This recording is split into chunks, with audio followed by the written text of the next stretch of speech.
이웃집의 CCTV 카메라는 밤새도록 작동하고 있었다. 카메라는 자기 집 진입로를 향해 있었지만 거리의 일부도 프레임에 잡혔다. 그리고 맞은편 집 세라토가 트레일 2825번지도 포함되어 있었다. 카메라가 무엇을 포착할지는 아무도 몰랐다. 누구도 의도적으로 켠 것이 아니었다. 그저 일어나는 일을 기록할 뿐이었다. 매일 밤 하던 것처럼. 오전 5시 17분 차고에서 한 남자가 나온다. 그의 이름은 크리스 와츠다. 그는 업무용 픽업 트럭으로 다가가 뒤쪽 문을 열고 집으로 돌아간다. 몇 분 후 그가 다시 프레임에 나타난다. 손에 무언가를 들고 있다. 그는 그것을 조심스럽게 트럭 짐칸에 싣는다. 문을 닫는다. 다시 안으로 들어간다. 그러고는 또 돌아온다. 이런 행동이 여러 번 반복된다. 녹화 화질이 좋지 않아 그가 정확히 무엇을 옮기는지는 분간할 수 없다. 카메라는 전반적인 모습만 보여줄 뿐이다. 하지만 가장 중요한 점은 눈에 띈다. 그는 서두르지 않는다. 허둥대지도 않는다. 움직임은 차분하고 계상되어 있다. 마치 일상적인 업무를 수행하는 것처럼 행동한다. 그가 집에서 나올 때마다 타임코드가 기록된다. 분들이 모여 길고 연속적인 시간이 된다. 짐을 싣는데 걸린 시간은 총 30분가량. 아침 외출 준비치고는 너무 길다. 우발적인 분주함이라고 보기에도 그렇다. 모든 것이 단계별로 나뉜 과정처럼 보인다. 오전 5시 46분 픽업 트럭이 진입로를 빠져나간다. 크리스는 자신이 운영자로 일하는 석유회사 아나다코 페트롤리엄의 현장으로 향한다. 목적지까지는 약 45분 거리다. 겉보기에는 평범한 교대 근무 출근길처럼 보인다. 다음 날 크리스 와츠는 지역 방송국 카메라 앞에 선다. 그는 바로 이 집 현관으로 나와 셰넌의 실종을 알린다. 벨라와 셀레스트도 그녀와 함께 사라졌다고 말한다. 그는 렌즈를 통해 그들에게 연락해달라며 돌아와달라고 호소한다. 녹화 영상 속 그는 불안하고 혼란스러워 보인다. 그의 행동은 무슨 일이 일어났는지 진심으로 이해하지 못하는 사람의 모습과 일치한다. 하지만 이웃집 카메라의 기록은 이미 존재했다.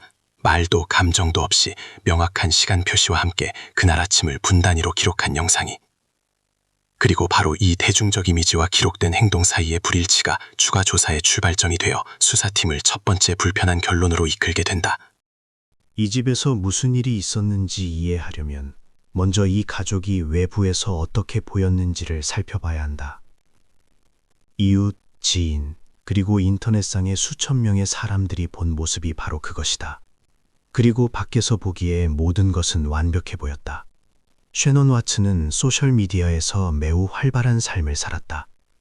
그녀의 페이스북은 단순한 개인 페이지가 아니라 가족의 행복을 보여주는 온전한 쇼윈도였다. 게시물은 거의 매일, 때로는 하루에 여러 번 올라왔다. 휴가, 집에서 여는 파티, 남편과의 셀카, 나의 가장 친한 친구, 내 인생의 사랑과 같은 글귀들. 사진 아래에는 친구와 팔로워들의 댓글 수십 개가 달렸다. 사람들은 그런 결혼과 그런 집을 부러워한다고 썼다. 이는 우연이 아니었다. 쉐넌은 르벨이라는 회사에서 일했다. 스라이브라는 브랜드의 보조제와 패치를 판매하는 네트워크 마케팅이었다. 이런 사업에서 소셜미디어는 핵심 도구다. 여기서는 제품 자체가 아니라 이미지를 판다. 에너지, 성공, 가족의 화목. 그리고 쉐넌은 그 이미지를 만들고 유지하는 데 능숙했다. 그녀의 페이지에서는 모든 것이 계산된 듯 보였다. 교회의 큰 집, 잘 가꾸어진 마당, 늘 곁에서 카메라를 보며 미소 짓고 모든 영상에 참여하는 남편. 똑같은 옷을 입고 사진 촬영을 하거나 파티와 여행에 함께하는 벨라와 셀레스트. 여행, 가족 저녁 식사, 함께 보내는 주말. 컨텐츠는 안정감과 삶에 대한 완전한 통제력을 느끼게 했다. 크리스와 그녀는 2010년에 만났다. 2년 후 결혼했다. 당시 그는 노스캐롤라이나에서 자동차 정비사로 일했다. 쉐넌은 약간 연상이었고 이미 한 번의 실패한 결혼 경험이 있었다. 하지만 크리스는 그런 배경과 대조적으로 과거 경험의 정반대처럼 보였다. 차분하고 갈등을 피하고 내성적이고 자기 주장을 하거나 고집부리는 성향이 아니었다. 많은 이들이 그를 그렇게 기억할 것이다. 이웃들은 나중에 그가 거의 눈에 띄지 않았다고 말하곤 했다. 인사를 건네고 미소를 짓고 가족의 삶에 참여했다. 주변 사람들을 불안하게 할 만한 스캔들이나 고함, 이상한 상황은 전혀 없었다. 외적으로 그는 교회의 가장 평범한 남자였다.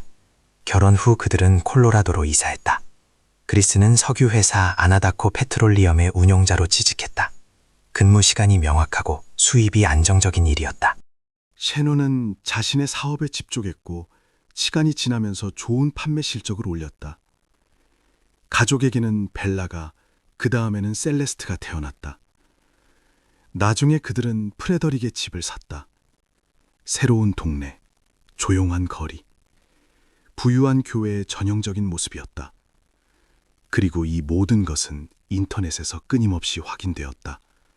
게시물 하나하나, 영상 하나하나, 생일, 해변 여행, 부엌에서 아침을 준비하는 그리스, 헬로윈 가족 코스튬, 산을 배경으로 한 단체 사진, 미소, 포옹, 가족에 대한 해시태그와 삶에 대한 감사. 2018년 여름, 셰넌은 셋째를 임신했다고 알렸다. 가족들은 아들이 될 것이라고 말했다. 이름도 니콜로 미리 정해두었다. 이 소식은 즉시 콘텐츠의 일부가 되었다. 축하, 반응, 가족 발표 영상. 이 영상에서 크리스는 언제나처럼 아내를 지지하며 미소 짓고 있다.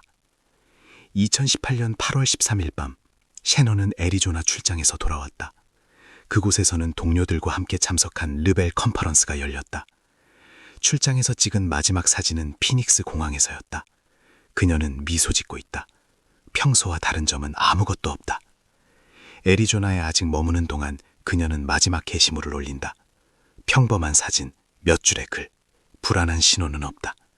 정교하게 구축된 이미지의 또 다른 요소일 뿐. 셰넌이 수년간 유지해온 이 디지털 속 가족의 행복 그림은 갑자기 끊어졌다. 그리고 이를 알아차린 것은 경찰이 아니었다. 가장 먼저 경고 신호를 보낸 사람은 그녀의 절친한 친구 니콜 애킨슨이었다. 바로 공항에서 셰넌을 집까지 데려다준 그 친구였다. 니콜은 그녀의 일과를 잘 알았다. 그들은 항상 연락을 주고받았다. 그리고 8월 13일 아침, 셰넌이 메시지에 답장하지 않고 미리 예정된 병원 진료에 나타나지 않자 평범한 하루의 범주를 벗어나는 무언가가 일어나고 있다는 것이 분명해졌다. 그 순간에도 소셜미디어에는 여전히 이전의 그림이 남아있었다. 집, 가족, 미소, 불과 몇 시간 전에 만들어진 기록들. 하지만 현실에서는 셰넌과의 연락이 완전히 두절되었다. 바로 이 디지털 이미지와 실제 부재 사이의 불일치에서부터 일련의 사건이 시작되었고, 이는 몇 시간 안에 경찰을 이 집 문 앞으로 이끌었으며 이전에는 정상적이고 안정적으로 보였던 모든 것을 새로운 시각으로 보게 만들었다. 니콜 애킨스는 셰넌을 오랫동안 알고 지냈다. 그들은 르벨에서 함께 일했고 거의 매일 교류하며 끊임없이 메시지를 주고받았다. 니콜은 그녀의 일과를 잘 이해했다. 셰넌은 업무 미팅을 거르지 않았다. 예고 없이 사라지지도 않았다. 특히 그녀의 상태를 고려할 때 병원 진료를 잊을 리가 없었다. 8월 13일 아침, 니콜은 셰넌에게 여러 개의 메시지를 보냈다. 하나도 읽지 않은 상태였다. 그녀는 전화를 걸었다. 신호는 갔지만 아무도 받지 않았다. 이것은 즉시 이상하게 느껴졌다. 셰넌은 항상 연락이 닿았다. 그것은 그녀의 일의 일부였다. 그녀는 거의 손에서 휴대폰을 놓지 않았다. 니콜은 기다렸다. 처음에는 셰넌이 터져 자고 있을 것이라 생각했다. 애리조나에서 밤늦게 돌아왔으니 이동과 비행으로 피곤할 수 있었다. 그럴 수 있는 일이다. 하지만 시간은 흘렀다. 답이 없었다. 니콜은 다시 전화를 걸었다. 그리고 또. 그 다음에는 다른 친구들에게 메시지를 보내 셰넌이 어디 있는지 아는 사람이 있는지 알아보기 시작했다. 아무도 아무것도 몰랐다. 정오가 되자 불안감은 구체적이 되었다. 니콜은 차를 몰아 와츠의 집으로 갔다. 그녀가 도착했을 때 가장 먼저 눈에 띈 것은 셰넌의 차였다.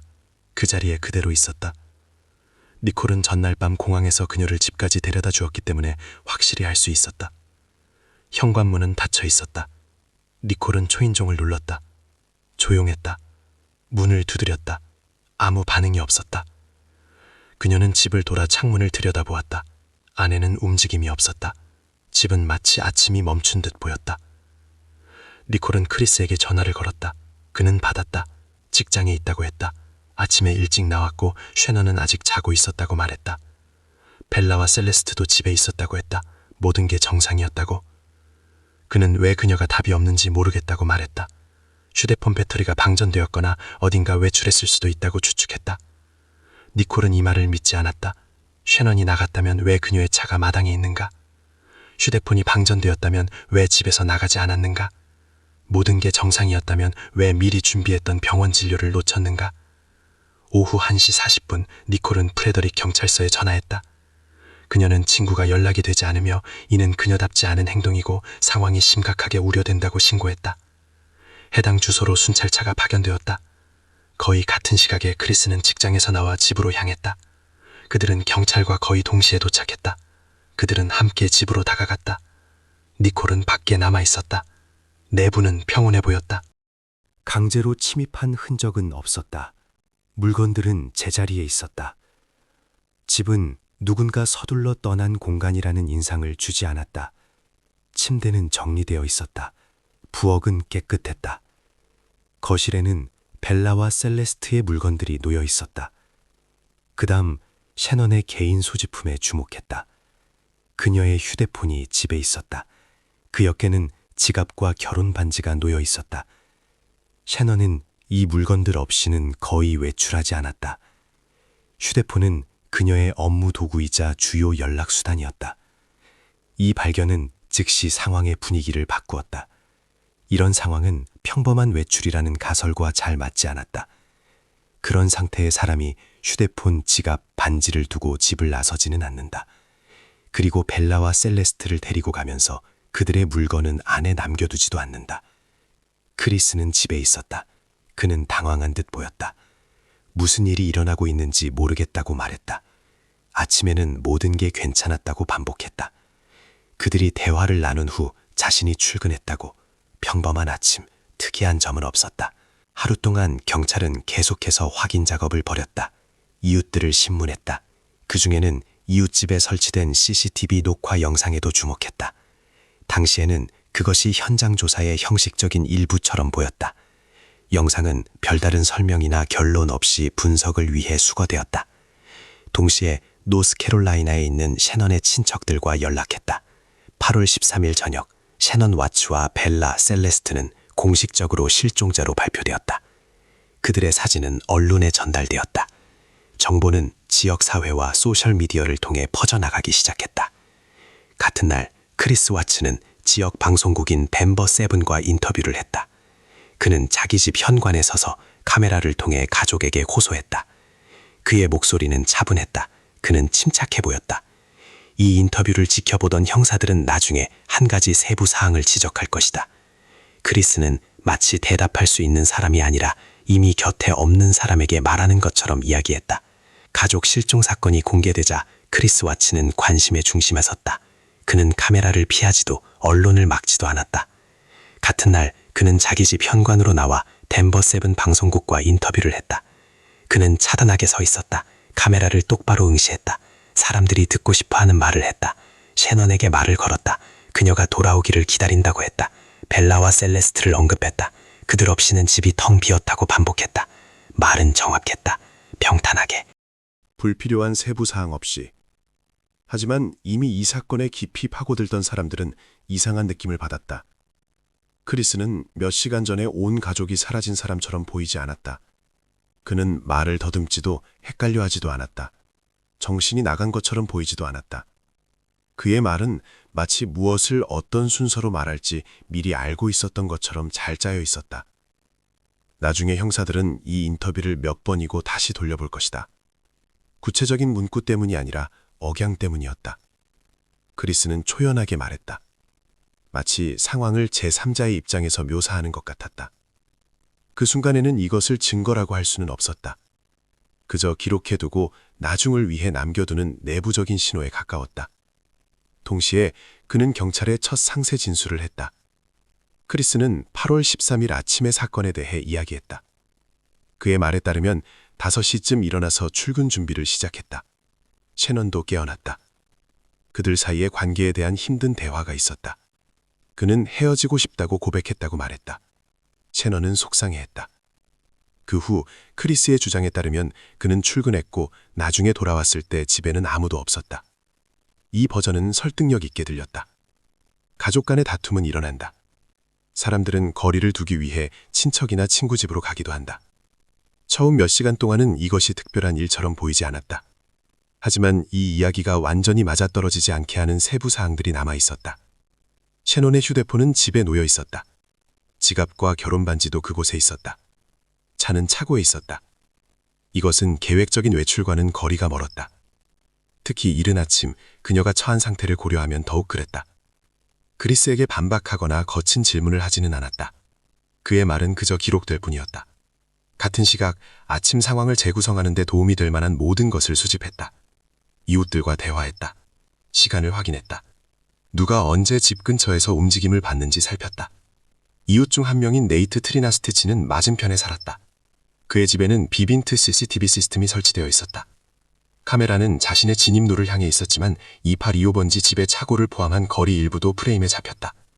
네이트는 직접 녹화 영상을 보여주겠다고 제안했다. 그는 이미 크리스의 인터뷰를 받고 돕고 싶었다. 형사들이 그의 집에 와서 8월 13일 이른 아침의 기록을 살펴보았다. 화면에 나타난 것은 크리스의 이야기와 일치하지 않았다.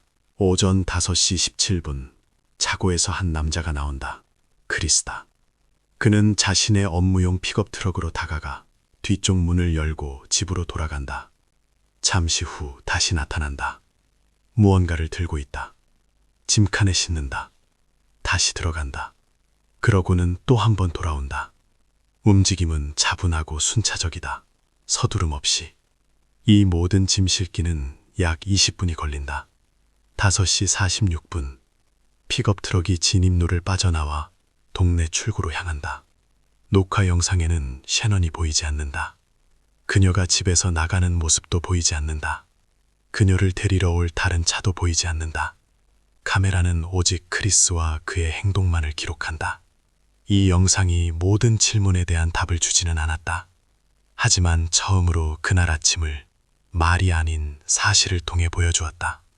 정확한 시간과 명확한 행동 순서와 함께 크리스는 셰넌과 벨라, 셀레스트를 집에 두고 출근했다고 말했다. 카메라는 다른 아침을 보여주었다. 그가 떠나기 훨씬 전부터 여러 번 집에 드나들며 픽업 트럭에 무언가를 싣는 아침을. 이웃집 카메라 영상은 이 이야기의 흐름을 바꾸었다. 그 후로 크리스 와츠를 보는 시선에는 더 이상 동정심이 없었다. 그 순간까지 그는 모든 일이 마치 저절로 일어나는 듯한 중심인물로 남아 있었다. 갑자기 가족이 사라진 남편. 다른 버전이 아직 존재하지 않았기에 그의 말을 그대로 믿어주었던 사람. 하지만 영상이 나타나면서 상황은 더 이상 일방적이지 않게 되었다.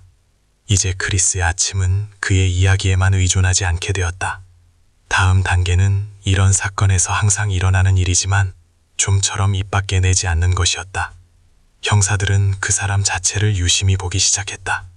그가 만들어낸 이미지가 아니라, 인터뷰에서 받은 인상이 아니라 그의 삶과 주변 환경, 그리고 그날 이전까지 그가 어떻게 살아왔는지를. 크리스는 노스캐롤라이나에서 큰 사건이나 스캔들 없는 가정에서 자랐다. 아버지는 공장에서 일했고 어머니는 주부였다. 집에는 여동생이 있었다. 학교에서 문제도 없었고 법적인 문제도 없었다. 교회에 사는 수천 명의 다른 청년들과 그를 구별할 만한 것은 아무것도 없었다. 학교 졸업 후 그는 자동차 정비사로 일했다. 손으로 하는 일, 명확한 과제, 뚜렷한 결과. 이는 그의 성격에 잘 맞았다. 크리스는 주목받으려 하지 않았고 튀려고 하지도 않았다. 그는 자신에게 기대되는 일을 하고 불필요한 질문을 하지 않는 데 익숙했다. 셰넌과 결혼 후 그들은 콜로라도로 이사했다. 그곳에서 크리스는 아나다코 페트롤리엄의 운영자로 취직했다. 석유 시설에서의 일은 규율을 요구했다. 교대 근무, 출장, 장비에 대한 책임. 동료들은 그를 똑같이 묘사했다. 조용하고 성실하고 믿을만하고 문제를 일으키지 않아 함께 일하기 편한 사람. 이웃들도 거의 같은 말을 했다. 예의 바르고 항상 인사하고 부탁하면 도와줄 수 있는 사람. 그는 마당에서 벨라, 셀레스트와 함께 있는 모습이 자주 목격되었다. 그는 조용한 교회의 전형적인 주민처럼 보였다. 그런 사람은 좀처럼 의심을 사지 않는다. 하지만 형사들이 이 그림을 오래 들여다볼수록 그것이 불완전하다는 것이 더 명확해졌다. 돈 이야기가 나오자 평온함은 금세 사라졌다. 세로토가 트레일의 집은 거의 40만 달러에 달했다. 안정적인 수입이 하나뿐인 가족에게 이는 끊임없는 압박을 의미했다. 쉐넌의 르벨 사업은 돈을 벌어왔지만 일정하지 않았다. 좋은 시기도 있었지만 수입이 거의 없는 달도 있었다. 2015년에 가족은 이미 파산을 겪었다. 그때 상당한 금액의 빚을 탕감받았다. 이는 숨통을 트이게 했지만 문제를 해결하지는 못했다. 시간이 지나면서 빚은 다시 쌓이기 시작했다. 주택담보대출, 자동차, 신용카드. 2018년이 되자 빚은 다시 그들의 일상생활의 일부가 되었다. 그럼에도 불구하고 소셜미디어에서는 모든 것이 달라 보였다. 여행, 사진 촬영, 새로운 구매. 그들이 모든 것을 잘 해내고 있다는 느낌을 끊임없이 주었다. 이 이미지는 유지가 필요했다. 그리고 현실과 이미지의 격차가 커질수록 그것이 보이지 않게 하는데 더 많은 노력이 들어갔다. 형사들은 소리내어 결론을 내리지는 않았지만 이 배경을 기록했다. 끊임없는 재정적 압박, 짐이 되는 집, 매일 충족시켜야 하는 기대. 동시에 가족 실종 후 크리스가 어떻게 행동했는지를 떠올렸다. 경찰이 집에 도착했을 때 그는 당황한 기색이 없었다. 방들을 이리저리 뛰어다니지도 않았다. 즉각적인 조치를 요구하지도 않았다. 그는 차분하게 질문에 답하고 무엇이 어디에 있는지 보여주며 평탄한 목소리로 말했다. 니콜 레킨스는 나중에 이것이 즉시 눈에 띄었다고 말했다. 그녀는 불안한 상태로 도착했고 공황 상태를 볼 것으로 예상했다. 대신 그녀는 차분하고 어딘가 초연해 보이는 사람을 보았다. 어느 순간 그는 마치 평범한 하루가 지나가는 것처럼 그녀에게 커피를 권하기도 했다. 눈에 띄지 않을 수 없었던 또 다른 순간이 있었다. 집을 수색하는 동안 크리스는 벨라와 셀레스트가 다니던 기관에 전화를 걸었다. 그는 가족이 실종되었다고 알리고 그들의 향후 등원 문제를 해결해 달라고 요청했다. 이것은 너무 이른 행동이었다. 불과 몇 시간이 지났을 뿐이다. 아직 아무도 무슨 일이 일어나고 있는지 이해하지 못하는데 그는 이미 돌아오지 않을 것처럼 행동했다. 개별적으로 보면 이런 것들은 성격, 스트레스, 충격으로 설명될 수도 있었다. 하지만 이 모든 것이 한데 모이자 이 이야기는 더 이상 평온해 보이지 않았다. 8월 13일 저녁, 한 가지는 분명해졌다. 크리스의 말은 더 이상 그저 운이 나빴던 사람의 이야기로 받아들여지지 않았다. 이제 그의 말을 주의 깊게 들으며 이미 알려진 사실과 비교했다. 다음 날 그에게 거짓말 탐지기 검사를 제안했다. 압박 없이 차분하게 제안했다. 자신의 버전을 확인하고 의문을 해소할 기회로 제시했다. 크리스는 즉시 동의했다. 그는 검사를 통과할 수 있다고 확신했다. 크리스가 거짓말 탐지기 검사를 준비하는 동안 세라토가 트레일의 집에서는 다른 작업이 진행되고 있었다. 카메라 없이, 기자 없이, 대화 없이. 과학수사팀은 방들을 차례로 들어가며 전체적인 그림이 아닌 사소한 것들을 살폈다. 비교하기 시작하기 전까지는 보통 눈에 띄지 않는 것들을. 처음에 집은 아무런 답도 주지 않았다. 모든 것이 평온해 보였다. 깨끗했다. 정돈되어 있었다. 서두른 흔적이 없었다. 뒤집힌 의자나 흩어진 물건도 없었다. 사람들이 이른 아침에 떠났다고 하는 집치고는 모든 것이 너무 잘 정돈되어 있었다. 수색은 1층부터 시작되었다. 부엌, 식탁은 깨끗했다. 싱크대는 비어 있었다. 설거지는 되어 있었다. 쓰레기통에는 특이한 것이 없었다. 거실은 사람이 사는 집의 거실처럼 보였다. 물건들은 제자리에 있었다. 누군가 짐을 싸거나 서두른 느낌은 없었다. 계단, 복도, 창고, 모든 것이 똑같이 평온해 보였다. 집이 비어 보이지는 않았지만 방금 누군가 나간 것처럼 보이지도 않았다. 오히려 삶이 잠시 멈춘 장소 같았다. 2층에서는 좀 더 오래 머물렀다. 그곳에는 침실들이 있었고 바로 그곳에서 스스로 설명되지 않는 세부 사항들이 나타나기 시작했다. 벨라와 셀레스트의 방은 평소와 같아 보였다. 장난감들은 보통 두는 곳에 놓여 있었다. 책들은 책장에 꽂혀 있었다. 흩어진 것은 아무것도 없었다. 여기서 무언가를 찾았거나 서둘러 무언가를 했다는 느낌은 없었다. 하지만 침대는 평소와 달라 보였다. 베개와 이불은 깔끔하게 놓여 있었다. 침대본은 펴져 있었다. 침대는 흐트러진 것이 아니라 오히려 준비된 것처럼 보였다. 그런데 그 위에 침대 시트가 없었다. 처음에는 이것이 발견처럼 보이지 않았다. 시트는 세탁을 위해 자주 벗긴다. 어느 집에서나 있는 일이다. 과학수사팀은 결론을 내리지 않고 명백한 것부터 확인했다. 세탁기, 건조기, 빨래 바구니. 그곳에는 빨랫감이 있었지만 다른 것이었다. 평범한 세탁물. 이 침대들과는 관련이 없었다. 옷장에는 깨끗한 세트가 있었다. 깔끔하게 접혀 있었다. 꺼내지 않았다. 사용하지 않았다. 그런데 침대는 시트 없이 그대로 있었다. 같은 그림이 크리스와 셰넌의 침실에서도 반복되었다. 침대는 정돈되어 보였다. 이불과 베개는 제자리에 있었다. 침대본은 깔끔하게 놓여 있었다. 그런데 시트가 없었다. 이것은 평범한 일상적인 상황처럼 보이지 않았다. 세탁을 위해 침구를 벗길 때는 보통 침대를 비워두거나 즉시 새로 깔아둔다. 여기서는 그렇지 않았다. 여러 침실에서 모든 것이 똑같아 보였고 바로 이것이 눈에 띄기 시작했다. 과학수사팀은 이 세부 사항을 기록하고 계속 진행했다. 설명이나 해명 없이 그저 집의 평범한 논리에서 벗어난다는 점만 기록했다. 동시에 형사들은 기술적인 부분을 다루고 있었다. 그들은 크리스와치의 업무용 차량에 대한 데이터를 요청했다.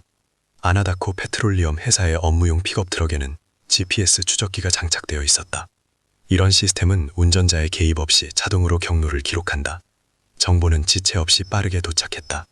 8월 13일 오전 5시 46분, 픽업 트럭은 세러토가 트레일의 집 진입로를 빠져나갔다. 이는 이웃집 카메라 영상과 정확히 일치했다. 그 후 차는 북쪽, 로겐시 방향으로 향했다. 그곳에는 CERV-319 유전이 있었다. 추적기 데이터에 따르면 픽업 트럭은 오전 6시 32분에 현장에 도착했다. 크리스는 그곳에서 약 1시간 반 동안 머물렀고 그 후 다른 지점으로 이동했다. 숫자만 보면 평범한 업무 경로처럼 보였다. 하지만 형사들은 CERV-319가 외딴 시설이라는 것을 알고 있었다. 그곳에는 상주 직원이 없다. 보통 이런 지점은 빠르게 점검한다. 점검에는 30분, 때로는 40분이 걸린다. 그 외의 시간은 불필요한 시간이다. 크리스는 그곳에서 거의 2배나 더 오래 머물렀다. 형사들은 다시 이웃집 카메라 영상을 열었다. 픽업 트럭에 짐을 싣는 시간, 출발 시점, 경로, 현장 도착 시간을 대조했다. 모든 것이 하나의 선으로 이어졌다. 빈틈이라 불일치 없이. 집, 이른 아침, 픽업 트럭의 짐 싣기, 외딴 지점으로의 이동, 그곳에서의 장시간 체류, 그리고 셰논이 스스로 떠났다는 버전을 뒷받침할 증거는 단 하나도 없었다. 8월 14일 저녁, 수색 방향은 더 이상 모호하지 않게 되었다. 그것은 더 이상 지역과 주변으로 퍼져나가지 않았다. 모든 선이 지도상의 한 점으로 모였다. 영장 신청 서류 준비는 즉시 시작되었다. 주소는 알려져 있었다. 시간은 기록되었다. 신속하게 행동할 충분한 근거가 있었다. 판사는 같은 날 서류에 서명했다. 이제 다음 단계는 추측이 아니라 현장에서 무엇을 발견하느냐에 달려 있었다. 동시에 크리스의 행동을 분석하기 시작했다. 집에서 작업이 계속되고 외딴 시설로 출동하기 위한 서류가 준비되는 동안 그의 휴대폰을 조사했다. 그는 스스로 그것을 건넸다. 차분하게, 무언가를 삭제하거나 미리 설명하려는 시도 없이, 마치 기기 안에 중요한 것이 아무것도 없다고 확신하는 것처럼 행동했다. 가장 먼저 주목한 것은 그녀가 실종된 후에 그가 셰넌에게 보낸 메시지들이었다. 8월 13일 낮, 그는 그녀에게 몇 개의 짧은 문자를 보냈다. 어디야? 전화해. 걱정돼. 이 메시지 자체는 평범해 보였다. 답장을 기다리는 사람이 쓰는 글이었다. 하지만 중요한 것은 내용이 아니라 시간이었다. 니콜 렛킨슨의 전화가 오기 전까지 크리스는 아내에게 단 한 번도 연락을 시도하지 않았다. 메시지도 부재중 전화도 없었다. 그는 이른 아침에 출근했고 한낮이 될 때까지 아무런 주도적인 행동을 보이지 않았다. 이것은 아침에 힘든 대화를 나눴다는 그의 말과 그의 버전에 따르면 그가 셰넌을 남겨두고 온 상태와 잘 맞지 않았다. 메시지들은 상황이 가족의 범위를 벗어났다는 것이 분명해진 후에야 나타났다. 경찰이 집에 나타났을 때 외부 사람들이 전화를 걸기 시작했을 때 그 순간부터 크리스는 글을 쓰기 시작했다. 그리고 누구에게나 쉽게 보여줄 수 있도록 글을 썼다. 그것들은 깔끔해 보였다. 거친 표현 없이, 공황 상태 없이. 이것은 즉흥적인 불안처럼 보이지 않았다. 다음으로 관심은 수색과 관련 없는 메시지로 옮겨갔다. 그리고 거의 즉시 다른 선이 발견되었다. 크리스의 휴대폰에는 니콜 캐신저라는 여성과의 활발한 메시지 기록이 있었다. 그녀는 같은 회사인 아나다코 페트롤리엄에서 일했다. 계약직 지질학자, 크리스보다 젊었다. 그들은 2018년 여름에 만났다. 처음에는 메시지가 형식적이었다. 업무 주제, 짧은 문구. 그러다 어조가 바뀌었다. 사적인 대화, 유혹적인 말, 늦은 시간. 7월이 되자 메시지는 정기적이고 솔직해졌다. 이것은 더 이상 우연한 만남처럼 보이지 않았다. 메시지는 거의 매일 오갔다. 그들은 만남, 감정, 계획에 대해 논의했다. 크리스는 사랑에 빠졌다고 썼다. 자신의 삶에 지쳤다고. 그의 결혼은 오래전에 끝났다고. 그는 곁에 다른 사람이 있는 미래에 대해 이야기했다. 그러면서 그는 거짓말을 했다. 일관되게, 망설임 없이. 니콜 채신저에게 그는 셰넌과 이혼 직전이라고 말했다. 형식적으로만 함께 살고 있다고. 그들 사이에는 오래전에 아무것도 없었다고. 가족이 새 생명을 기다리고 있다는 사실은 말하지 않았다. 그는 자신의 인생 버전에서 이 사실을 그냥 지워버렸다. 그리고 니콜은 정말로 그것에 대해 몰랐다. 7월이 되자 그들은 비밀리에 만나기 시작했다. 저녁 식사, 그녀의 집에서 보낸 밤. 8월 초에는 메시지가 더욱 잦아졌다. 그들은 함께 휴가를 가는 것을 논의했다. 살 집을 알아보았다. 니콜은 인터넷에서 웨딩드레스를 검색했다. 이것은 환상이 아니었다. 구체적인 단계였다. 이런 상황 속에서 셰넌은 계속해서 가족 사진을 올렸다. 영상, 계획, 미소. 두 개의 세계가 평행하게 존재하며 교차하지 않았다. 니콜 캐신저가 뉴스를 봤을 때 그녀는 스스로 연락해왔다. 말하기를 동의했다. 메시지를 보여주었다. 관계를 확인해 주었다. 계속 같은 말을 반복했다. 그녀는 가족이 새 생명을 기다리고 있다는 사실을 몰랐다고. 그녀는 가족 실종과 아무 관련이 없다고. 세부 사항과 행동으로 보아 이는 사실로 확인되었다. 그녀는 사건의 참여자가 아니라 크리스에게 속은 또 다른 사람이었다. 수사를 위해 그녀의 증언은 중요했다. 크리스는 집에서는 가족, 빚, 의무가 있었다. 집 밖에서는 다른 여성과 새로운 삶에 대한 대화가 있었다. 이혼은 손실과 모든 사람에게 즉시 진실을 설명해야 할 필요성을 의미했을 것이다. 메시지, 거짓말, 비밀스러운 관계는 전혀 다른 이야기로 맞춰졌다. 2018년 8월 14일 크리스 와츠는 거짓말 탐지기 검사를 받기 위해 프레더릭 경찰서 건물에 도착했다. 그는 자발적으로 왔다. 동행인이나 변호사 없이 혼자 왔다. 서류에 서명했다. 복도를 걸어갔다. 창문 없는 작은 방의 의자에 앉았다. 이때쯤 그는 자신을 다르게 대하기 시작했다는 것을 이미 알고 있었다. 카메라, 휴대폰, 녹화 영상, 외딴 시설로의 출동. 하지만 외적으로 크리스는 여전히 차분함을 유지했다. 그는 논쟁하지 않았고 불필요한 질문을 하지 않았으며 긴장한 기색이 없었다. 오히려 침착했다. 절차를 통과하고 마침표를 찍을 것으로 기대하는 사람처럼. 거짓말 탐지기 검사는 경험 많은 전문가인 태미 리가 진행했다. 그녀에게 이것은 평범한 업무 상황이었다. 그녀는 압박이나 감정 없이 차분하게 절차 순서를 설명했다. 모든 것이 평탄하고 일상적으로 진행되었다. 크리스에게 센서가 부착되었다. 그것들은 호흡, 맥박, 그리고 질문에 대한 신체의 전반적인 반응을 기록했다. 신비로운 것은 없었다. 단지 사람이 내적 긴장을 느낄 때 변하는 지표들일 뿐. 처음에는 중립적인 질문들이 나왔다. 이름, 거주지, 다르게 대답할 수 없는 간단한 사실들. 크리스는 자신 있게 대답했다. 그의 반응은 평탄하게 유지되었다. 기계는 안정적인 배경을 기록했다. 그 다음 주제가 바뀌었다. 질문들은 8월 13일 아침에 관한 것이었다. 셰넌이 어디에 있는지에 관한 것이었다. 벨라와 셀레스트에 관한 것이었다. 그들에게 무슨 일이 일어났는지 그가 알고 있는지에 관한 것이었다. 그리고 바로 이 질문들에서 크리스의 행동이 변하기 시작했다. 급작스럽거나 과시적이지 않았다. 그는 숨을 더 자주 쉬기 시작했다. 대답하기 전에 짧은 멈춤을 가졌다. 시선을 피했다. 이 반응들은 대화가 가족으로 돌아갈 때마다 반복되었다. 검사는 오래 걸리지 않았다. 그것만으로도 일관된 그림을 보기에 충분했다. 센서를 떼었을 때 크리스는 여전히 차분함을 유지하려 했지만 긴장감은 눈에 띄게 되었다. 그는 거의 움직이지 않았다. 평소보다 더 오래 침묵했다. 정면으로 시선을 마주치는 것을 피했다. 결과 분석 후 그에게 테스트를 통과하지 못했다고 알렸다. 한 가지 질문이 아니라 핵심 주제 그룹 전체에 걸쳐서 단일한 오류 때문이 아니라 반복되는 반응 때문이었다. 자신의 버전을 확인하리라 기대했던 사람에게 이것은 예상치 못한 타격이 되었다. 그 순간 그리스는 처음으로 변호사를 찾지 않았다. 그는 아버지를 불렀다. 로니 와츠는 콜로라도에 있었다. 그는 가족 실종 소식을 듣자마자 날아왔다. 잠시 후 그는 경찰서 건물로 안내되어 대화실로 들어갔다. 아버지와 아들은 단둘이 남았다. 카메라는 계속 녹화했다. 개입 없이. 그저 일어나는 일을 기록하며. 아버지와의 대화는 신문이 아니었다. 그들은 가족에 대해, 일어나고 있는 일에 대해, 크리스가 이미 경찰에 말한 것에 대해 이야기했다. 이 모든 것이 외부에서 어떻게 보이는지에 대해. 그리고 바로 이 대화에서 크리스는 다르게 행동하기 시작했다. 그는 더 이상 자신 있게 즉시 말하지 않았다.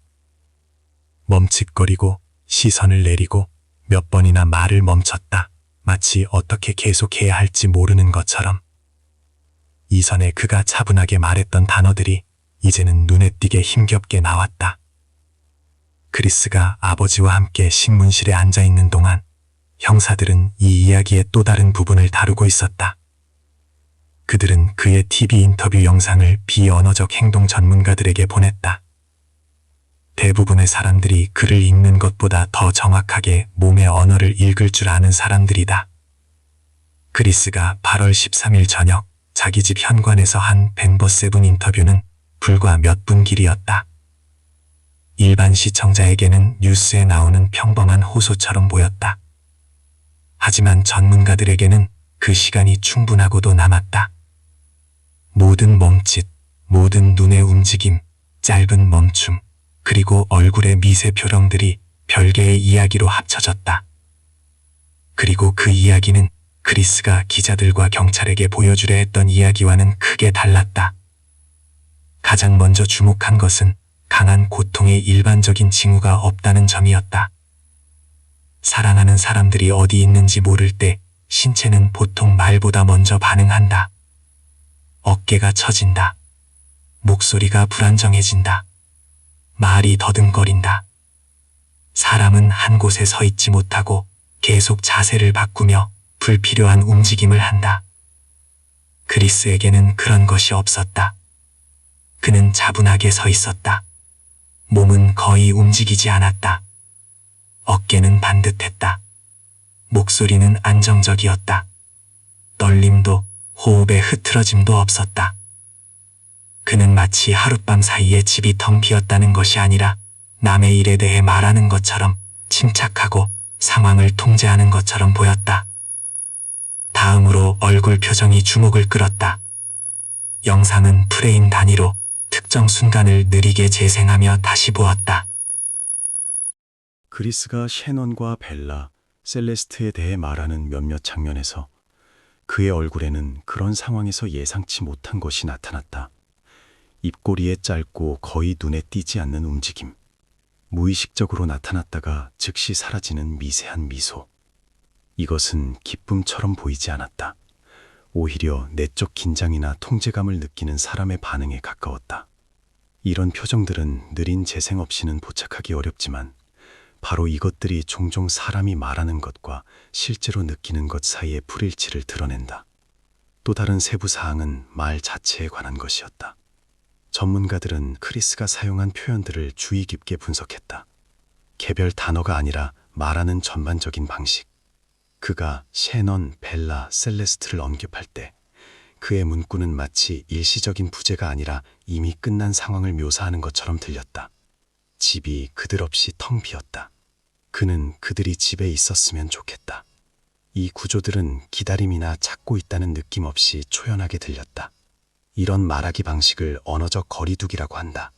사람이 무의식적으로 자신이 말하는 것과 자신을 분리할 때 나타난다. 이것은 의식적인 기술도 말로 속이려는 시도도 아니다. 오히려 내면에 이미 공식 버전과 일치하지 않는 이해가 있다는 것의 결과물이다. 인터뷰에 없었던 것에도 주목했다. 크리스는 특정 인물에게 호소하지 않았다. 셰넌의 부모를 언급하지 않았다. 전화나 문자를 해달라고 요청하지 않았다. 이런 호소에서 보통 들리는 세부 사항을 제공하지 않았다. 그의 말은 일반적이고 비인격적이었다. 무언가 현실적인 것에 매달리려는 시도 없이 짧은 호소였다. 이 모든 것이 합쳐져 실수나 우연처럼 보이지 않았다. 이것은 일관된 그림이었다. 차분한 태도, 감정적 붕괴의 부재, 부적절한 미세 표정, 초연한 언어. 개별적으로 보면 이런 세부 사항들은 성격이나 스트레스로 설명될 수 있었을 것이다. 함께 모이니 말하는 것보다 더 많은 것을 아는 사람의 행동으로 맞춰졌다. 이 결론이 새로운 증거를 추가하거나 사건의 법적 측면을 바꾸지는 않았다. 하지만 그것은 이미 표면에 드러난 것들과 이상하게도 일치했다. 거짓말 탐지기 결과와 이웃집 카메라 영상과 외딴 시설로의 이동과 모든 것이 점차 하나의 선으로 맞춰지고 있었다. 로니 와츠는 아들과 약 1시간 동안 함께 있었다. 대화실의 카메라는 멈추지 않고 모든 것을 녹화했다. 아버지와 아들은 서로 마주 앉아 있었다. 로니는 조용하고 차분하게 말했다. 그는 압박하거나 목소리를 높이지 않았다. 그는 크리스에게 있는 그대로 모든 것을 말해달라고 부탁했다. 무엇을 듣든 그는 그의 아버지로 남을 것이라고 말했다. 가족에게 진실을 아는 것이 중요하다고, 그리고 더 이상 미룰 수 없다고. 크리스는 즉시 무너지지 않았다. 처음에는 바닥을 보며 오랫동안 침묵했다. 그러다 터져나왔다. 그는 울기 시작했다. 말문이 막혔다. 그리고 나서야 말을 꺼냈다. 그리고 처음 몇 분 만에 그의 버전이 바뀌고 있다는 것이 분명해졌다. 크리스는 셰넌, 벨라, 셀레스트가 더 이상 돌아오지 않을 것이라고 말했다. 그는 그들이 어디에 있는지 안다고 인정했다. 8월 13일 아침 집에 전환점이 있었다고 인정했다. 하지만 그는 자신을 죄인이라고는 하지 않았다. 더 정확히는 완전히는 아니었다. 그의 새로운 버전에 따르면 모든 것은 대화에서 시작되었다. 이른 아침 그는 셰넌에게 헤어지고 싶다고 말했다. 다른 여자가 있다고 말했다. 더 이상 이렇게 살 수 없다고. 셰넌의 반응은 그의 말에 따르면 격하고 감정적이었다. 그 후 그녀는 벨라와 셀레스트의 방으로 들어갔다.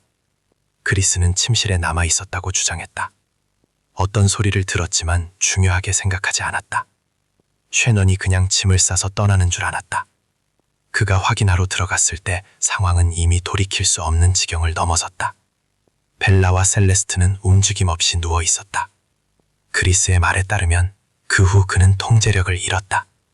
모든 것이 생각 없이 빠르게 일어났다. 그는 강한 감정적 충격 상태에서 행동했다고 말했다. 그 다음 그의 버전에 따르면 공황 상태가 시작되었다.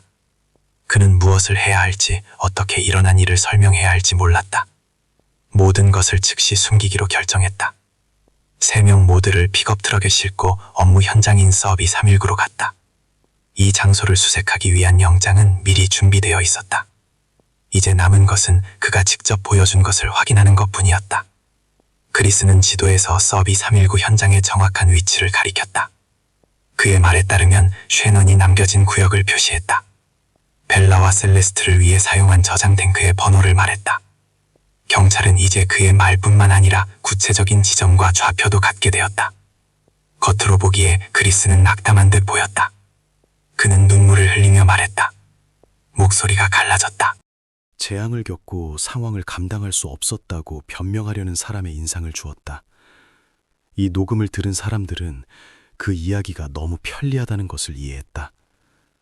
이 이야기에서 책임의 주요 부담은 이미 아무 말도 할 수 없는 사람에게 지워졌다. 너무 많은 세부 사항이 이전에 기록된 것과 맞지 않았다.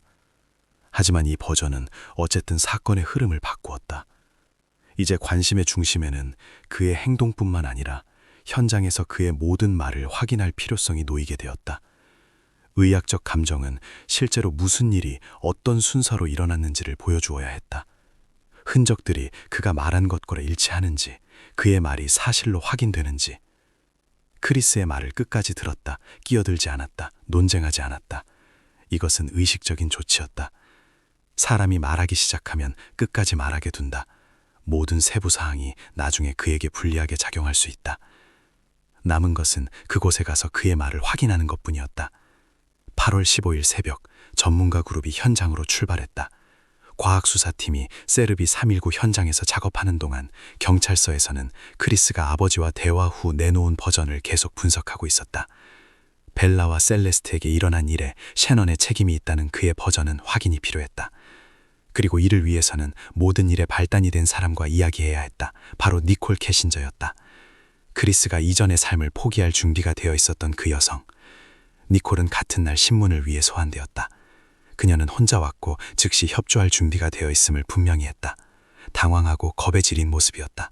이미 그때 그녀에게 이 사건의 규모는 이 관계를 시작할 때 상상했던 것과는 전혀 다르다는 것이 보였다.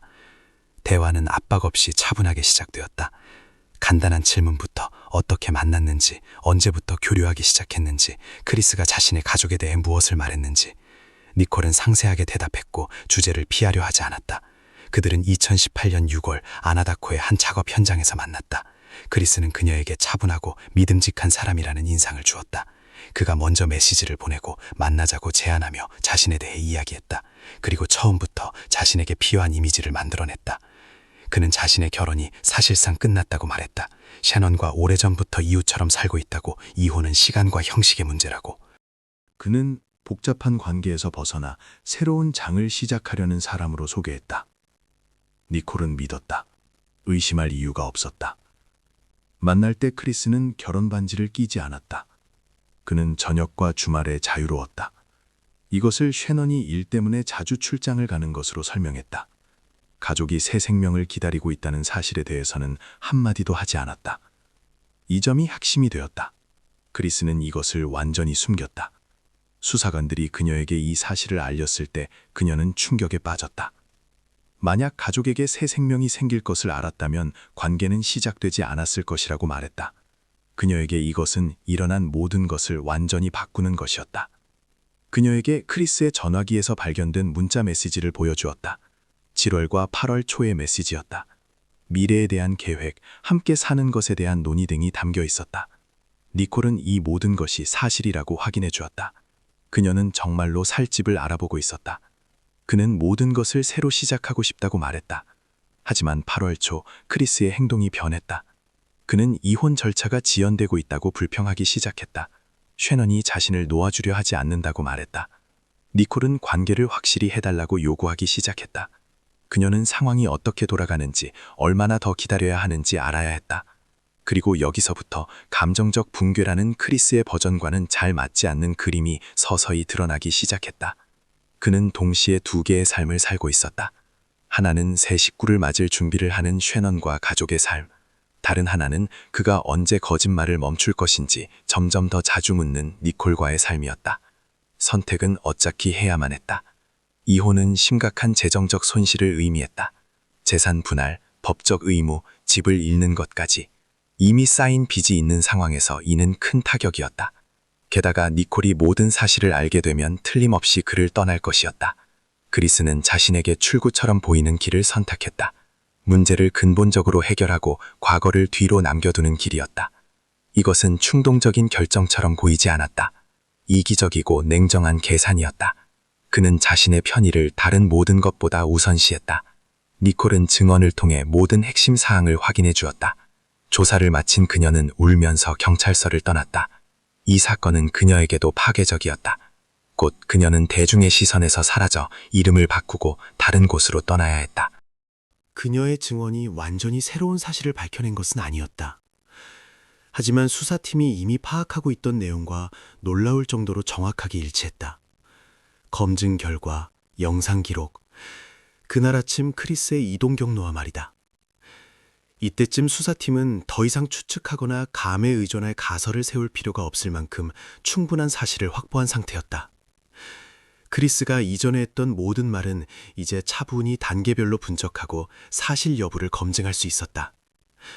니콜의 증언, 업무용 픽업 트럭의 이동 경로, 이웃집 카메라 영상, 거짓말 탐지기 실패, TV 인터뷰에서의 행동, 집안의 이상한 점들. 이러한 것들은 각각 놓고 보면 우연처럼 보일 수도 있었다. 하지만 함께 모아보면 크리스의 버전과는 계속해서 어긋나는 하나의 이야기가 만들어졌다. 조사는 사건의 주임 수사관 중 한 명인 데이브 보르주크가 이끌었다. 그는 차분하고 압박감 없는 어조로 말했다. 이러한 어조는 상대방이 걸고 넘어질 빌미를 주지 않으며 오히려 평정심을 더 빨리 잃게 만든다. 크리스는 맞은편에 앉아 있었다. 지치고 무거운 표정이었지만 아버지와 대화한 후 만들어낸 이야기를 여전히 고수하고 있었다. 그는 거의 변화 없이 그 이야기를 다시 반복했다. 아침의 대화, 다툼, 그리고 방에서 목격했다는 것, 자신의 반응까지. 수사관은 그의 말을 끊지 않았다. 끝까지 말하도록 내버려 두었다. 그러고 나서 질문을 던지기 시작했다. 날카롭지는 않지만 단순하고 불편한 질문들이었다. 그는 크리스가 말하는 상황에서 사람들은 전화기부터 붙잡는다고 상기시켰다. 공황 상태에서도 무슨 일이 일어나는지 이해하지 못하는 상황에서도 말이다. 응급 서비스에 전화하고 도움을 요청한다. 크리스는 그러지 않았다. 즉시도, 나중에도. 그 후 대화는 그날 아침과 이동 경로로 넘어갔다. 단계별로, 집에서 나서는 것, 외딴 현장으로의 이동, 그곳에서의 긴 정차, 평소 경로로의 복귀. 이 모든 것은 시간과 주의력, 그리고 자신의 행동에 대한 명확한 인식을 필요로 했다. 이는 완전히 통제력을 잃었다는 그의 이야기와는 잘 맞지 않았다. 그 다음으로는 현장 자체에 대한 이야기가 나왔다. 발견된 것들이나 결과가 아니라 그런 장소들이 어떻게 구성되어 있는지에 대해서였다. 폐쇄된 구역, 산업용 탱크, 좁은 해치, 되는 대로 행동할 수 없는 공간. 그곳에서의 어떤 움직임이든 노력과 계산을 요구한다. 자신이 무엇을 하는지 인식하지 못하는 사람의 혼란스러운 행동과는 거리가 멀었다. 크리스는 고개를 숙인 채 듣고 있었다. 그의 대답은 점점 짧아졌다. 이전에는 준비된 문장들이 나왔던 자리에 침묵이 생겼다. 그는 기억나지 않거나 설명할 수 없다는 말을 점점 더 자주 했다. 그가 반복하던 이야기는 그의 손안에서 그대로 부서져 내리기 시작했다. 수사관은 그의 삶의 다른 한 면에 대해서도 상기시켰다. 그가 미래를 계획하던 여자에 대해, 그날 아침 훨씬 전부터 오가던 이혼 이야기에 대해, 그리고 상대는 전혀 몰랐던 가족에게 곧 태어날 새 생명에 대해. 이 모든 것은 갑작스러운 감정적 붕괴라는 버전과 잘 들어맞지 않았다. 대화가 계속되는 동안 수사팀은 크리스가 이전에 지목했던 지점들에서 이미 작업을 진행하고 있었다. 어떠한 논평이나 결론 없이 그저 그의 말을 단계별로 확인하고 있었다. 어느 순간 그는 그냥 말을 멈췄다. 책상을 내려다보며 앉아 더 이상 이야기를 이어가려 하지 않았다. 방 안에는 더 이상 채울 수 없는 침묵이 흘렀다. 그의 버전은 거짓임이 증명되어서 끝난 것이 아니었다. 그의 침묵과 함께 끝났다. 세르비 319는 주거 지역에서 멀리 떨어진 곳으로, 주변에는 드문드문 기술시설 건물과 석유 탱크, 건조한 평원뿐이었다. 평소라면 차들이 와서 작업을 마치고 주의를 끌거나 흔적을 남기지 않고 떠나는 곳이다. 수색팀은 이른 아침에 도착했다. 그들에게는 좌표와 장비, 그리고 어느 구역부터 작업을 시작해야 할지에 대한 이해가 있었다. 텅 빈 부지. 공기 중에는 무거운 석유 제품 냄새가 감돌았다. 작업은 그가 첫 번째로 지목한 지점에서 시작되었다. 낡은 설비 옆 작은 구역이었다. 그곳의 흙은 주변과 달라 보였다. 뒤섞여 있었고 밀도가 나머지 구역과 달랐다. 몇 번의 조심스러운 삽질, 사진 기록, 좌표, 모든 것이 절차에 따라 진행되었다. 그 지점에서 그녀가 발견되었다. 탱크 옆 얕게 파인 곳에서 사라토가 트레일의 집 침대에서 가져온 시트에 쌓인 채로. 이 발견으로 집과 세르비 319 현장은 즉시 연결되었다. 이전까지 이동 경로, 기록, 증언의 형태로만 존재했던 것들이 이제 현장에서 직접적인 증거를 갖게 되었다. 이후 작업은 침묵 속에서 계속되었다. 한 걸음 한 걸음, 느리고 조심스럽게. 불필요한 것도 거친 움직임도 없었다. 훗날 현장에서 작업했던 직원들은 이 순간이 그들의 경력에서 가장 힘든 순간 중 하나가 되었다고 털어놓았다.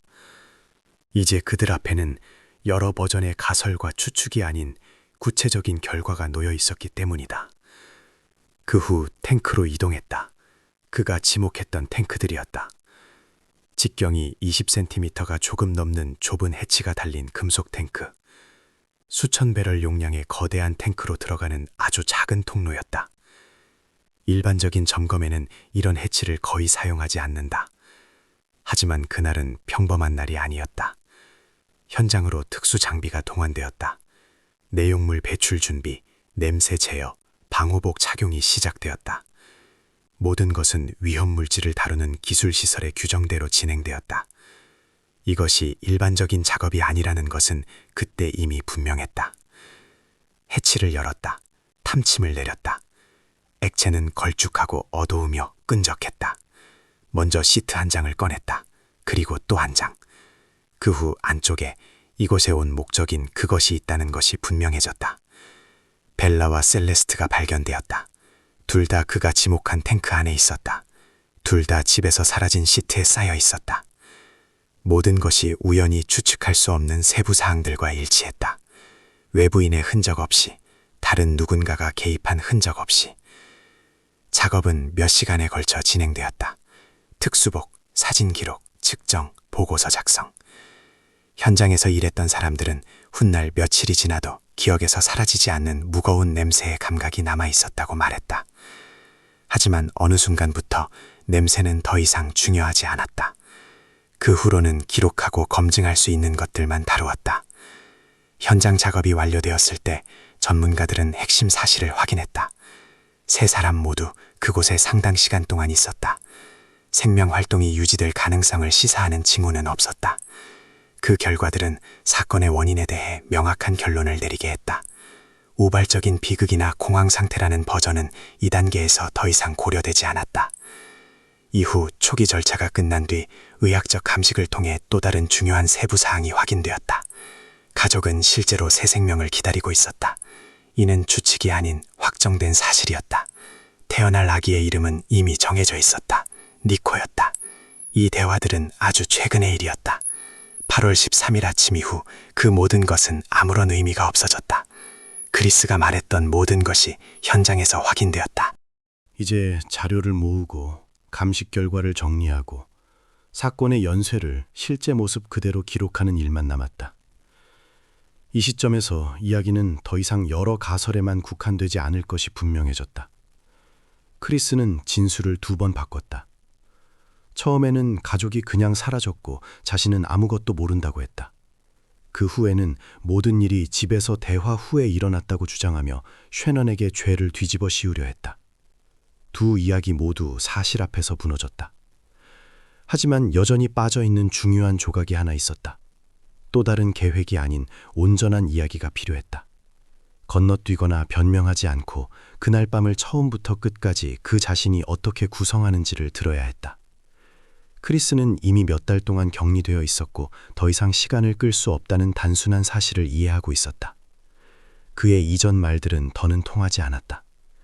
현장에서 발견된 것들을 설명하지 못했고 이동 경로와 일치하지 않았으며 세부 사항에 들어맞지 않았다. 이 대화는 누구에게도, 특히 그 자신에게도 놀라운 일이 아니었다. 2019년 2월 크리스는 새로운 진술을 하기로 동의했다. 경찰서도 사건 현장도 아니었다. 대중도 뉴스 카메라도 없는 폐소된 공간에서 오직 그와 이미 거의 모든 것을 알고 있는 사람들만 있었다. 카메라는 대화 전차를 멈추지 않고 기록했다. 첫 순간부터 그가 다르게 말하고 있다는 것이 분명했다. 긴장감 없이, 동정심을 유발하려는 시도 없이, 이전에 모두가 익숙해졌던 감정 없이 그는 변명하거나 반박하지 않았다. 그저 이야기했다. 담담하고 차분하게, 마치 자신의 삶이 아닌 다른 사람의 이야기를 하는 것 같았다. 그는 8월 12일 저녁부터 시작했다. 셰넌이 여행에서 돌아왔을 때부터. 그녀는 피곤했지만 대화하고 싶어 했다. 둘 사이에 무언가 변했다는 것을 느끼고 있었다. 크리스는 이를 인정했다. 최근 몇 주간 자신이 차갑고 거리를 두었으며 종종 생각에 잠겼다고 말했다. 질문하는 회피적으로 대답했다. 대화는 아무런 결론을 내지 못했다. 그들은 잠자리에 들었다. 크리스는 잠들지 않았다고 고백했다. 옆에 누워 니콜을 생각했다. 얼마나 오랫동안 이중 생활을 해왔는지, 모든 것이 얼마나 엉켜버렸는지, 그리고 이미 결정을 내렸지만 입 밖으로 꺼내지 않았다는 것을 생각했다. 그 다음 그는 밤에 일어난 일로 넘어갔다. 자세한 묘사나 감정 없이 셰넌이 자고 있었다고 말했다. 그녀는 무슨 일이 일어나는지 알아차릴 틈이 없었다고. 그는 이 모든 것을 다른 일들에 대해 말할 때와 마찬가지로 담담하게 이야기했다. 망설임도 목소리에 떨림도 없었다. 그 후 그는 어떻게 행동했는지 이야기했다. 어떻게 시트를 가져왔는지, 어떻게 차를 준비했는지, 어떻게 벨라와 셀레스트의 방으로 돌아갔는지, 그들이 깨서 무슨 일이 일어나는지 이해하지 못했다고 말했다. 그는 그들에게 짧고 차분하게 대답하며 가야 한다고 말했다. 그는 세르비 319까지 가는 길을 세부 사항 없이 마치 익숙한 경로처럼 묘사했다. 평소 교대 근무를 가는 것처럼. 그는 이 모든 시간 동안 자신이 무엇을 하는지 알고 있었고 멈추려 하지 않았다고 말했다. 현장에서 그는 행동 순서를 차분하게 망설임 없이 말했다. 모든 것이 건너뛰는 부분 없이 하나의 순서대로 진행되었다. 그는 헷갈리지 않았다. 건너뛰지도 않았다. 순서를 바꾸지도 않았다. 모든 것이 수사팀이 이미 알고 있던 사실과 일치했다. 대화가 동기에 이르렀을 때 그는 대답을 피하지 않았다. 단도직입적으로 말했다. 그는 니콜과 함께하고 싶었다. 새로운 삶을 시작하고 싶었다. 이혼은 그에게 너무 복잡하고 파괴적으로 보였다.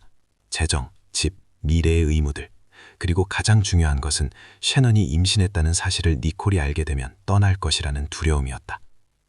그는 뉘우침이나 후회에 대해 말하지 않았다. 그는 단지 논리적이라고 생각하는 행동을 설명하듯이 자신의 선택을 설명했다. 어느 순간 그는 그냥 침묵했다. 그는 그 순간 말할 준비가 된 모든 것을 말했다. 이후로는 대화가 더 이상 중요하지 않았다. 그 밤을 단계별로 재구성해야 했다. 시간, 집안에서의 동선, 그가 무엇을 했고 주변에서 무슨 일이 일어났는지, 그의 설명이 아닌 검증 가능한 사실에 따라. 자백은 재구성의 출발점이 되었다. 수사관들은 크리스의 이야기를 바탕으로 항목별로 검증하기 시작했다. 업무용 픽업 트럭의 GPS 데이터, 이웃집 카메라 영상, 전화 통화 기록, 의학적 소견, 그날 저녁 셰넌을 본 사람들의 증언. 이 모든 것을 하나의 시간선으로 모아야 했다. 대략적인 개요가 아니라 분 단위로, 추측 없이. 2018년 8월 12일 22시 30분경 니콜 애킨슨이 덴버 공항에서 셰넌을 데워다 준다. 차는 세이버 크릭 드라이브의 집 앞에 선다. 셰넌은 내려서 친구에게 손을 흔들고 안으로 들어간다. 거리의 카메라에는 이것이 찍히지 않았지만 니콜의 증언으로 확인되었다. 이후 그녀를 본 사람은 아무도 없었다. 그 다음부터는 나중에 조각들을 맞춰 복원해야 했던 밤이 시작된다. 크리스의 말에 따르면 셰넌은 새벽 2시경 침실로 올라왔다. 그들은 대화를 나눈 후 잠자리에 들었다. 하지만 전화 데이터는 더 정확한 시간을 보여준다. 새벽 1시 48분, 셰넌은 친구에게 마지막 메시지를 보낸다. 이후 그녀의 전화기는 더 이상 활동을 보이지 않는다. 전화도 메시지도 움직임도 없다. 새벽 4시에서 4시 30분 사이 크리스의 사백에 따르면 결정적인 순간이 발생한다. 셰넌은 자고 있었다. 그는 침대로 다가가 돌이킬 수 없는 일이 벌어지게 했다.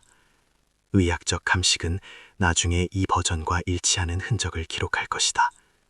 그녀는 깨어날 틈이 없었다. 저항의 흔적은 없었다. 모든 것이 조용히 일어났다. 새벽 4시 30분부터 5시까지 크리스는 순서대로 행동한다. 그는 침대에서 시트를 벗겨 쉐넌을 감싸고 차고로 옮긴다. 픽업 트럭 침칸에 실른다. 집으로 돌아온다. 벨라와 셀레스트의 방으로 간다. 그들을 깨운다. 가야 한다고 말한다. 그들은 졸리고 어리둥절하며 무슨 일이 일어나는지 이해하지 못한다. 새벽 5시 17분 이웃집 카메라에 차고 금철의 움직임이 포착된다. 크리스는 여러 번 밖으로 나갔다가 다시 들어온다. 픽업 트럭에 무언가를 실른다. 그는 차분하고 서두르지 않고 이 일을 한다. 영상은 약 20분간 지속된다. 갑작스러운 움직임도 당황한 기색도 없다. 5시 46분 픽업 트럭이 집 진입로를 빠져나간다. GPS가 경로를 기록하기 시작한다. 차는 로겐 방향 업무 현장인 세르비 319로 향한다. 벨라와 셀레스트는 조수석에 있다. 쉐넌은 시트에 쌓인 채 짐칸에 있다. 오전 6시 32분 픽업 트럭이 현장에 도착한다. 이는 GPS 데이터로 확인되었다. 크리스는 탱크 옆에 주차한다. 그의 말에 따르면 가장 먼저 짐칸에서 삽을 꺼내 땅을 파기 시작한다. 수사관들은 이 순간도 검증할 것이다. 현장의 토양은 부드러운 모래흙이다. 한 사람이 15에서 20분 만에 얕은 구덩이를 파는 것은 실제로 가능하다. 6시 50분부터 7시까지 크리스는 쉐넌을 침칸에서 옮겨 파놓은 것에 눕힌다. 흙으로 덮는다. 이때 벨라와 셀레스트는 차에 남아있다. 그의 말에 따르면 벨라가 울며 아빠를 부르기 시작했다.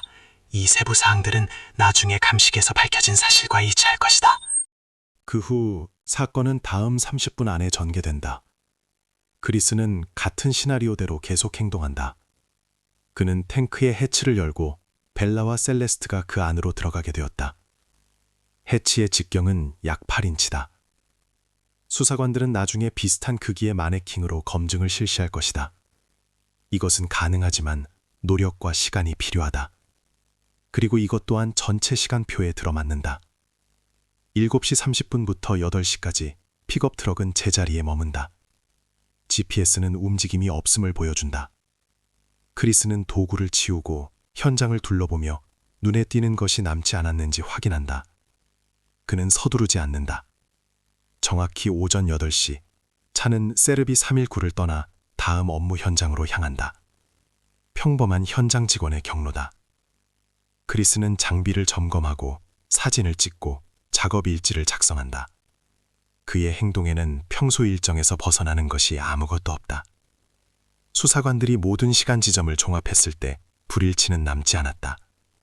경로, 카메라 영상, GPS 데이터, 그리고 그 자신의 말이 일치했다. 이 순서는 즉흥적으로 보이지 않았다. 혼란은 없었다. 모든 것이 명확하게 짜인 순서 안에서 일어났다. 이 시점에서 모든 것이 분명해졌다. 순서가 복원되었고 세부 사항이 맞아떨어졌으며 모순은 남지 않았다. 이제 이 이야기는 더 이상 수사가 아니었다. 이 며칠, 몇 주 동안 수집된 모든 것은 이제 다른 장소에서 울려 퍼져야 했다. 2018년 11월 사건 자료는 완전히 준비되었다. 웰드 카운티 검찰은 크리스 와치에게 9개 혐의를 적용했다. 셰넌, 벨라, 셀레스트에 대해 각각, 니코에 대해 별도로. 여기에 그가 사건을 은폐하고 주변 사람들을 우도하려 했던 관련 혐의들이 추가되었다. 콜로라도 주법에 따르면 이런 사건에서는 사형을 고려할 수 있었다. 형식적으로 검찰은 이를 위한 모든 근거를 가지고 있었다. 자백은 기록되었고 물리적 증거는 확보되었으며 시간대는 복원되었다. 변호인 측의 주장은 검증을 견디지 못했다. 하지만 배심원단이 참여하는 정식 재판까지는 가지 않았다. 공판 예정일 몇 주 전 변호인 측이 협상에 나섰다. 조건은 간단했다. 크리스는 모든 혐의에 대해 유죄를 인정한다. 이의를 제기하지 않고 재심을 요구하지 않는다.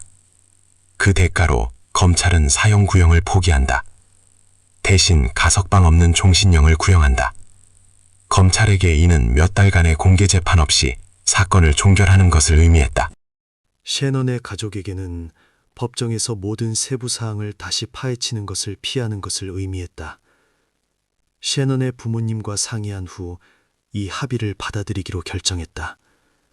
2018년 11월 6일 웰드 카운티 법원. 크리스 와치는 죄수복을 입고 피고인석에 앉아 있다. 손에는 수갑이 채워져 있다. 표정은 차분하고 거의 무심해 보인다. 신문 때 보았던 것과 같은 표정이다. 마르셀로 코에스 판사가 혐의를 낭독한다. 항목 하나하나. 각 항목이 끝날 때마다 유죄 인정 여부를 묻는 형식적인 질문이 이어진다. 대답은 항상 같다. 짧고 감정 없이. 유죄입니다. 9번 연속으로. 그 후 셰넌의 가족에게 발언 기회가 주어진다. 그녀의 아버지는 딸에 대해 그리고 가족이 빼앗긴 것에 대해 말한다.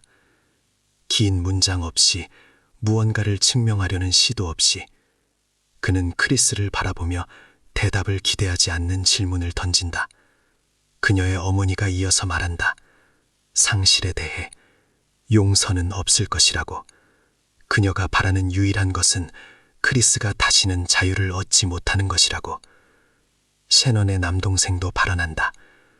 그는 벨라와 셀레스트에 대해 이야기한다. 평소에 그들이 어떻는지 짧게 세부 사항 없이. 법정은 조용하다. 판사는 크리스에게 직접 말한다. 수년간 다양한 사건을 보았지만 이것은 가장 힘든 사건 중 하나라고. 일어난 일 때문만이 아니라 그 후 크리스가 어떻게 행동했는지 때문에, 어떻게 자신을 다른 사람으로 보이려 했는지, 어떻게 책임을 전가하고 거짓말을 계속했는지. 그리고 판결이 낭독된다. 가석방 없는 종신형 5회, 각 항목에 대해 별도로, 추가로 관련 혐의에 대한 형량이 더해진다. 크리스는 침묵 속에서 판결을 듣는다. 아무런 반응이 없다. 위스콘신주의 도지교도소는 하루하루가 똑같아지는 곳이다. 최고 수준의 보안, 독방, 거의 모든 시간을 혼자 보낸다.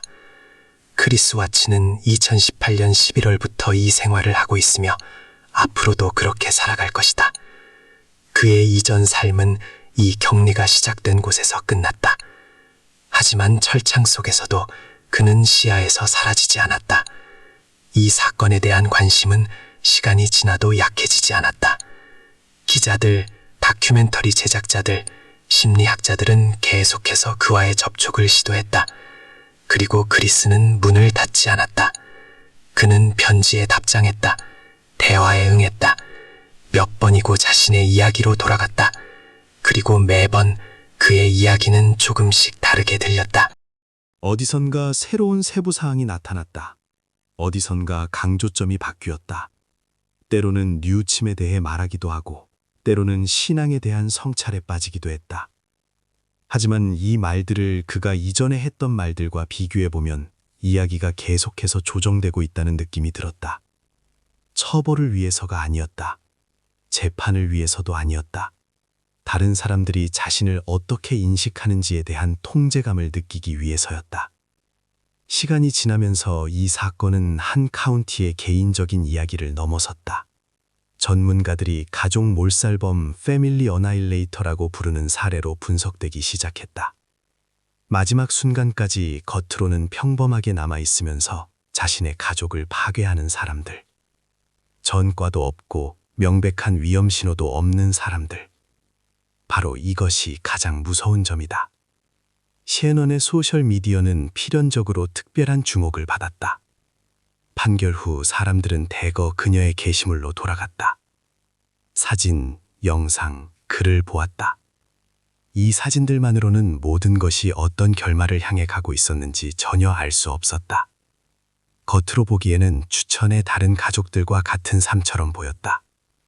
특히 두 이미지가 나란히 있을 때 이 느낌은 더욱 극명해진다. 한 사진에는 가족 휴가 중인 크리스가 미소를 지으며 셰넌을 껴안고 있고 옆에는 벨라와 셀레스타가 있다. 다른 사진에는 이미 죄수복을 입은 그가 있다. 같은 얼굴 특징이지만 눈빛은 공허하고 무심하다. 그리고 이 두 사진 사이의 시간은 몇 년이 아니라 불과 몇 달이다. 셰넌, 벨라, 셀레스타, 그리고 니코는 함께 잠들어 있다. 사람들은 계속해서 찾아와 꽃, 쪽지, 장난감을 남긴다. 그들 중 다수는 이 가족과 전혀 알지 못했던 사람들이다. 하지만 그들은 이 이야기를 기억했다. 너무나 오랫동안 평범해 보였기 때문이다.